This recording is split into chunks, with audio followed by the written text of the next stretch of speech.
હે good morning. My name is Komal Patel. મારા અવાજને થોડો ઇગ્નોર મારજો, શરદી થઈ છે.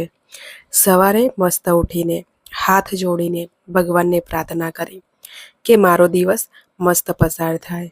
અને એ દિવસ હતો એકાદશીનો, 11નો, મારા પ્રભુનો દિવસ, શ્રી વાસુદેવ વિષ્ણુ ભગવાનનો દિવસ, જેમને પ્રેમથી હું શ્રી લક્ષ્મીનારાયણ દેવ કહું છું. હું એ દિવસે મસ્ત નાહી ધોઈને તૈયાર થઈને મહાદેવ દાદાના મંદિર ગઈ. જય શ્રી નીલકંઠ મહાદેવ, હય હય મહાદેવ. મંદિરમાં જઈને મહાદેવ દાદાને દૂધનો અભિષેક કર્યો અને એના પછી મેં જળનો અભિષેક કર્યો અને એમને મેં પ્રેમથી નિહાળ્યા.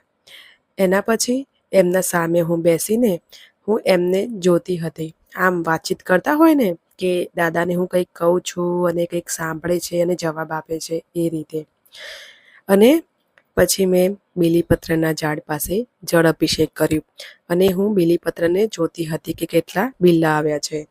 તો બહુ જ બધા બિલ્લા આવ્યા હતા, પણ હું વિડીયો લેવાનું ભૂલી ગઈ. એના પછી મેં બહાર પીપળાનું ઝાડ છે ત્યાં જઈને મેં પ્રદક્ષિણા કરી, 5 આંટા માર્યા અને જળ અભિષેક કર્યું. અને ત્યાં 5 આંટા મારીને જળ અભિષેક કરો ને તો બહુ જ સારું.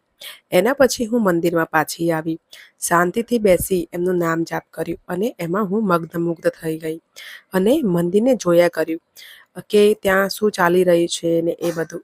અને હું જ્યારે બહાર નીકળી ઘરે જવા તો કાગડા અને ખિસકોલી ત્યાં હતા. તો મેં બિસ્કિટ આપ્યા તો કાગડા અને ખિસકોલી લડવા લાગ્યા. તો પછી ખિસકોલી સાઈડમાં બેસી ગઈ તો મેં ત્યાંથી બિસ્કિટ લઈને ખિસકોલીને આપ્યું. તો એટલું પ્રેમથી ખાતી હતી તો હું એમને જોયું અને પછી ઘરે આવીને મેં પીળા વસ્ત્ર ઉપર ભગવાનને બેસાડ્યા અને દીપદાન કર્યું, એટલે કે દીવો પ્રગટાવ્યો અને એમનું નામ જાપ કર્યું. એકાદશીના દિવસે પીળું વસ્ત્ર, પીળા ફૂલ, પીળો પ્રસાદ કરવો બહુ સારો માનવામાં આવે છે.